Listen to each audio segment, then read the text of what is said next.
You know, sometimes the old school games just do it a little bit better. Here's 8 reasons why Perfect Dark on the Nintendo 64 still outranks modern first-person shooters. Number 8, speed strafing. If you were raised on Nintendo 64 FPS games, you know and you miss this unrealistic yet beautiful technique, and it is the first thing you try in every new shooter game that you play. Why just hold forward like a novice and waltz around at 2 miles an hour? Put your hips into it and get sidestepping, baby! DK mode isn't gonna unlock itself! How does running at a 45-degree angle to your sidestep make you run faster or make any sense at all? Because Nintendo 64, shut up! Number 7, cheats galore. Because why not make what's great even better? So you beat the hardest level in the game finally after a million tries. Okay. Now do it in under 7 minutes to unlock a code that grants you a gameplay-changing weapon in every single mission of the game. Perfect Dark doesn't just give you a good single player and pat itself on the back, it gives you incentive to master the levels and speedrun them, then rewards you with fun gameplay alterations to replay the whole game with yet again. Want to turn yourself invincible and shoot unlimited rockets at everything? You got it. Put everything in slow motion and give enemies giant heads and limbs? Yep, it's there. Or maybe just have a badass alien sidekick to help you out in the missions. He's there, along with a slew of other cheats no modern game even comes close to providing players with. Number 6, cooperative story mode. Perfect Dark was one of the first home console shooters to allow a second player to assist you in completing the story mode, or the campaign, whatever you want to call it. But what if you still wanted help and none of your friends or siblings were around to play? The game generates an artificial intelligence that spouts insults at all of the enemies and helps you gun them down. Or if you want, just kill that AI character at the very beginning and take her ammo for just a really slight boost in the odds. And as we already touched on, certain cheats alter the appearance and weaponry of your AI assistant, which adds a nice chunk of replay value in itself. Number 5, CounterOperative story mode. Sure, co-op is always a nice thing that has been implemented in numerous games since, but what about the exact opposite? What if your friend or sibling has unlimited control of all the enemies in a level and is out to kill you? Perfect Dark has it covered. And it can also be utilized as sort of its own unique cheat code, as you can play by yourself and just use the controller in port number 2 to kill all the enemies without fear of retaliation before picking up controller 1. Number 4, the Simulants. Unique at the time, Perfect Dark expanded upon the multiplayer framework of GoldenEye 007 by allowing for up to 8 AI characters in addition to the 4 human players in split-screen combat. But these weren't just placeholders for easy kills. The Simulants came with 6 degrees of difficulty, with Perfect Sims and Dark Sims being inhumanly accurate, fast, and deadly. In addition to the 6 difficulties came a slew of personalities. You could create a player who only goes after the guy in first, or a player that picks on the weak, or someone who only uses explosives and kamikazes himself, among a bunch of others. And it doesn't end there. If any of these simulants happen to be on the same team as you, you could dish out orders to them, have them target a specific player, hold a specific position on the map, follow you around and protect you, or give them more mode-specific orders such as capture the enemy briefcase or take control of the hill if you're playing a King of the Hill match. And sure, by today's standards, their intelligence and pathfinding is a bit rocky, but it still holds up as an amazing idea and is very well implemented, creating hours upon years of replay value. Number 3, combat boosts and cloaking.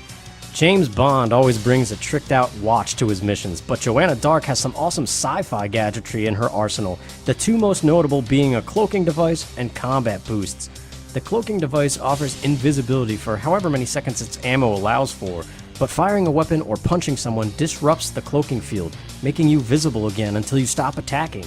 This is immensely useful in stealth situations across both single-player and multiplayer. Do you want to sneak into your enemy base and steal their briefcase undetected? Activate the cloak, hold your fire, and book it. Combat boosts, on the other hand, take after the Matrix.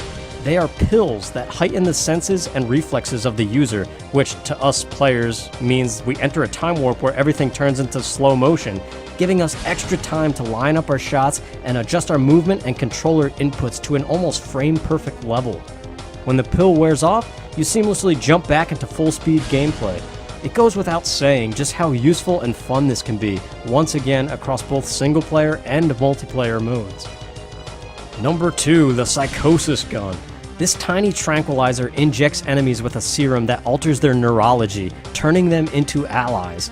This thing is tons of fun. Just shoot a guard and watch him go on a killing spree, insulting every one of his coworkers and praising himself as he goes.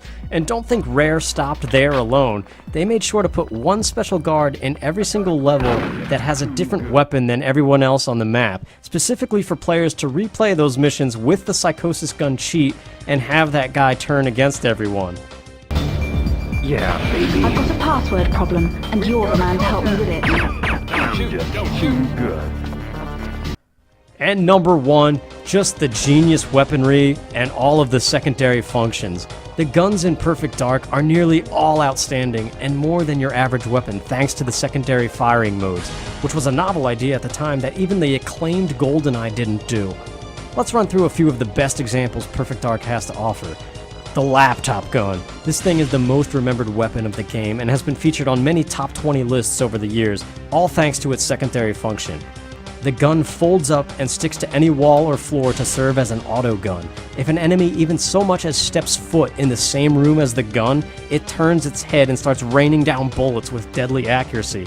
Have everybody on your team place one of these on your base if you're playing Capture the Case, or alongside the perimeter of the hill if you're playing King of the Hill, and it's a surefire way to victory. The Farsight XR20. Probably the second most remembered gun of the game, and the cheapest weapon in any first-person shooter game ever. The Farsight is a one-hit kill weapon, or 2 hits if shielded, and not only can it shoot through walls, but it can see through walls.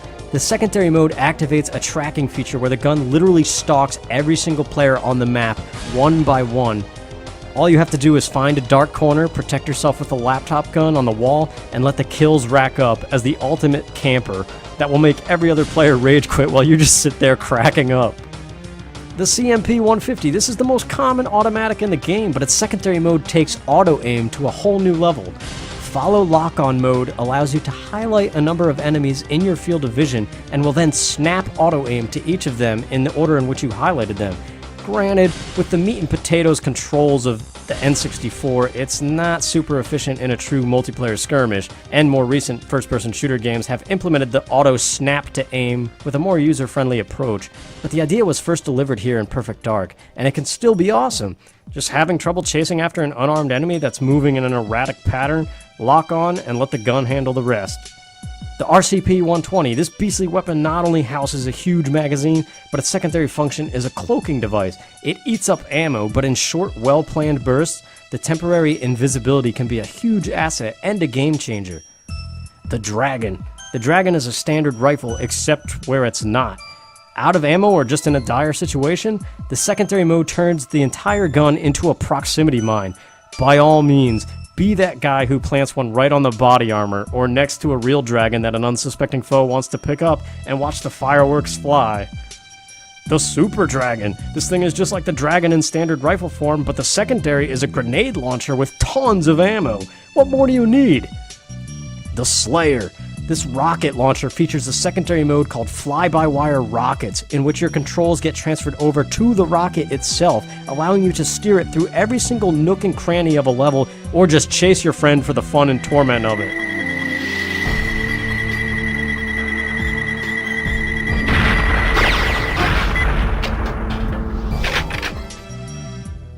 The NBomb. These things are grenades that unleash a black cloud of death, disarming everyone within its radius and severely screwing up their vision. Any match involving these is pure chaos. And there are many more we can go into detail about, like the Phoenix or the Mauler, but that would make this video way too long. If you want a video like that, for a full retrospective of Perfect Dark that delves into every single detail imaginable, check out my other video that's in this description and also appearing on your screen at any second now. And thanks for watching. I'm gonna go play some Perfect Dark.